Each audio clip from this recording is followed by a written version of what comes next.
இந்த வழக்கை பொறுத்த வரைக்கும் அன்பு தன்னுடைய கடந்த கால தவறுகளை இந்த கோர்ட் முன்னாடி முழு மனசோட ஒத்துக்கிட்டு இருக்காரு. அது மட்டும் இல்லாம கண்மணிக்கு என்ன நடந்தாலும் அவரே பொறுப்பேத்துக்கிறதாவும் சொல்லியிருக்காரு. ஒருத்தர் செய்த தவறுக்காக அவரை தண்டிக்கிறது மட்டுமே சட்டத்தோட நோக்கம் இல்லை.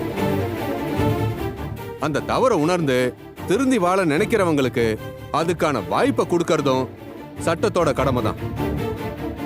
அதன் அடிப்படையில இந்த கோர்ட் அன்பு தரப்புக்கு இறுதி வாய்ப்பா கண்மணியோட சேர்ந்து வாழ அவருக்கு 6 மாச கால அவகாசம் வழங்குறதுக்கு உத்தரவிடுது.